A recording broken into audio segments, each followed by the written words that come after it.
नीलाचल निवासाय नित्याय परमात्मने बलभद्र सुभद्राभ्यां श्रीजगन्नाथाय ते नमः। नमो महावदान्नाय कृष्ण प्रेम प्रदायते कृष्णाय कृष्ण चैतन्य नामने तिस्ने गौरे नमः। जय जगन्नाथ जय जगन्नाथ जय जगन्नाथ। महाप्रभु श्री जगन्नाथंकर श्री चरणार बिंदरे ए सेवकर अनंत कोटि प्रणिपात। नित्यलीलाप्र विष्णु विष्णुपाद अष्टोत्तर नाम शत शत श्री श्रीमद नारायण गोस्वामी महाराजंकर श्री चरण तले एवं षड गोस्वामी सनातन भट्ट रघुनाथ श्रीमन चैतन्य महाप्रभुंकर श्री पदार बिंदरे ए सेवक ज्ञानानंदर अनंत कोटि प्रणिपात। सर्जन दिशा न्यूज़र स्वतंत्र उपस्थापना को आपण मानक निकटरे अर्पण करी महाप्रभु को स्मरण करिवार ये किंचित प्रयास मात्र। श्री जगन्नाथ संस्कृति एक व्यापक संस्कृति। ओडिया को नहीं श्री जगन्नाथ संस्कृति समृद्ध एवं श्री जगन्नाथं को नहीं ये ओडिया जाति समृद्ध पाई। ओडिया जातिर प्रतिटी भलरे मंदरे महाप्रभु जगन्नाथ। ओडिया जातिर सुखरे दुखरे महाप्रभु जगन्नाथ। ओडिया जातिर पर्वरे पर्वाणी रे महाप्रभु जगन्नाथ। ओडिशार संस्कृति ओडिशार परंपरा ओडिशार ऐतिह्य ओडिशार कीर्ति ओडिशार पर्व पर्वाणी सबुथिरे महाप्रभु श्री जगन्नाथ को नहीं जानी यात्रा मध्य समृद्ध होइछि। ए जातिर परिचय कहिले महाप्रभु जगन्नाथ। ए जातिर परिचय कहिले श्री जगन्नाथ संस्कृति। ए जातिर यात्रा कहिले श्री जगन्नाथंकर यात्रा। तेबे ओडिया जाति महाप्रभु श्री जगन्नाथ को नहीं एते जदि समृद्ध पाइछि उत्कल भूखंड जदि समृद्धवंत लाभ करिछि तेबे उत्कलर आराध्य देवता निश्चय महाप्रभु श्री जगन्नाथ होइथिबे। केवल उत्कल माटीर नुह समग्र भारतवर्षर आकुमारी हिमालय परिव्याप्त भारतवर्षर प्रतिटी अणु रेणु परमाणु रे श्री जगन्नाथंकर सत्ता दिव्यता लाभ करिछि। बद्रीनाथ जिवे बद्रीधाम जिवे बद्रीनाथं को दर्शन करिवे। रामेश्वर जिवे रामनाथं को दर्शन करिवे। वृंदावन जिवे कृष्णचंद्रं को दर्शन करिवे। चतुर्धाम जिवे चारिधाम को दर्शन कले जो आनंद आ तृप्ति न मिलिब श्रीक्षेत्र माटी पुरी माटी रे महाप्रभुंकर चका चका आखिरे तांक सहित पलक मात्र के आखिटीए मिसाई देले जीवनर समस्त करुणता जीवनर समस्त दुख जीवनर समस्त अवसाद आपे आपे मेंटी जीव। केवल सेतिक नुहे ए जातिर प्रतिटी भक्तर प्रतिटी दुखीर अंतरर कथा को बुझंती बोली नाम तांकर अंतर्जामी। से अंतरर प्रत्येकटी दुख को अनुभव करती एवं अंतर्ग्राही अंतरर भाव को बुझी दुखीर दुखी पाखरे आपे आपे पहुँची जाई समस्त दुख को निर्विघ्न रे निवारण करि दियंती। तेबे भारतवर्षरे उत्कल भूखंडरे श्रीक्षेत्र माटीरे महाप्रभु श्री जगन्नाथ विराटकाय बपु को धरी रत्न सिंहासन उपरे विराजमान करिसंती। एडे एडे चकाखी पाखरे अछंती बड़ ठाकुर बलभद्र मध्य भागरे देवी सुभद्रा अपर पार्श्वरे सुदर्शन रत्न सिंहासन रे चका बैठी उपरे चका चका आखि मेली चका कालिया शांत बसिछंती। आउ श्रीदेवी भूदेवी 60 पौटी व्यंजन करुछंती। 14 कोटी ब्रह्मांडर जीव स्थावर लोक माने समस्ते दर्शन करिबा पई आतुरित हेउछंती। श्रीक्षेत्रर बेढ़ा मध्यरे केउठी सत्यनारायण अछंती केउठी पंचु पांडव अछंती केउठी विमला अछंती केउठी महालक्ष्मी अछंती केउठी माँ भुवनेश्वरी अछंती केउठी सूर्यनारायण अछंती आनंद बजार अछि।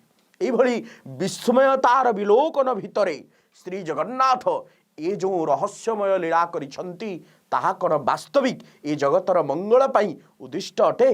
निश्चित भारतवर्षर श्री जगन्नाथ संस्कृतिर प्रत्येक दलील को आपण माने जदि अन्वेषण करिवे तन्न तन्न करी विचार करिवे भारतवर्षर प्रत्येक अणु रेणु परमाणु रे जीवंत आउ प्रतिटी छत्रे छत्रे श्री जगन्नाथ संस्कृति तल्लीन आउ तदगत पाइछि।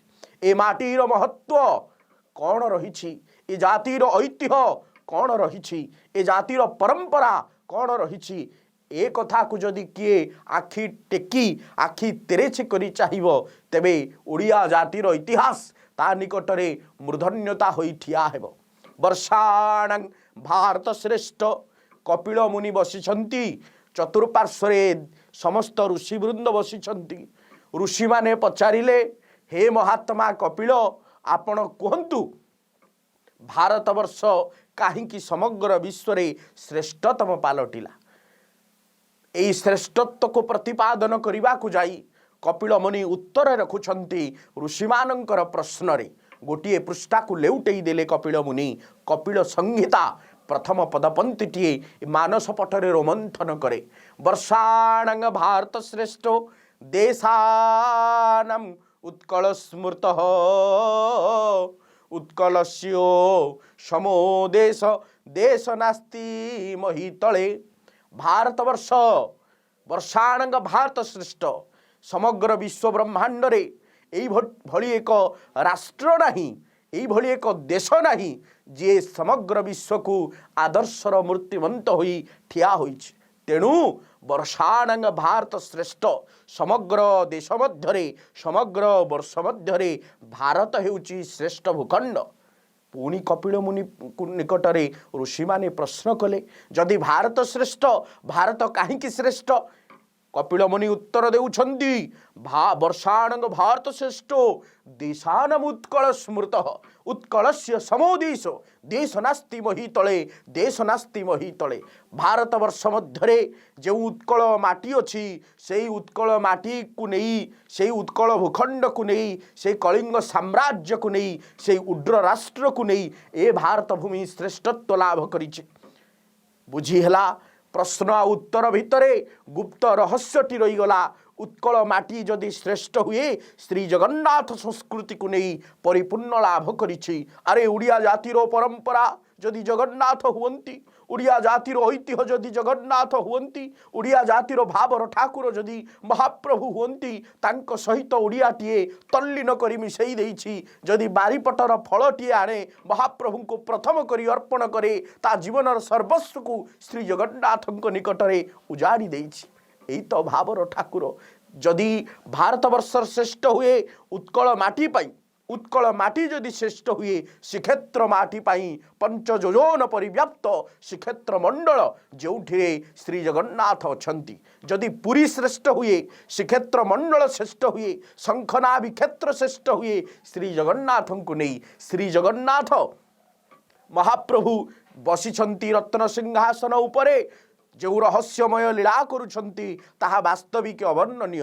उत्कलमणि पंडित गोपबंधु दास ठिया हेले कहिले हे महाप्रभु श्री जगन्नाथ जदि समग्र विश्व केशरटीए पालटी जाए आपण हेउचंती पद्म पाखुड़ार सदृश्यमान नेत्र पद्मा पिटुला महाप्रभु भारत सलीले उत्कल कमल ता मध्ये केशर पुण्य नीलाचल।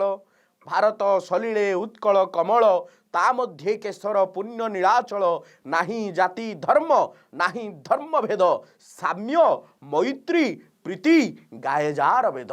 पंडित उत्कलमणि गोपबंधु दास उदात कंठरे उद्घोषण कले भारत जदि गोटे पुष्करिणी पालटे भारत सलीले उत्कल कमल ता मध्यरे गोटे पद्मटी फुटी पोखरी उपरे से भारतवर्षर पुष्करिणी उपरे पद्म रूपी उत्कल माटी मध्यरे बा पद्म पाखुड़ा मध्यरे महाप्रभु श्री जगन्नाथ केशर सदृश्य आउ बसिछंती सेही रत्न पाखुड़ा उपरे बसी ओडिया जातिर आराध्य देवता कोटी उड़ियार मौड़मणि भावर रसिक भावर ठाकुर केउ भाव विन्यास करिछंती ताहा जानिबा सुनिबा विश्व प्रसिद्ध रथयात्रार ऐतिह्य किंवदंती को अन्वेषण करिबा आगामी अध्याय रे। जय जगन्नाथ।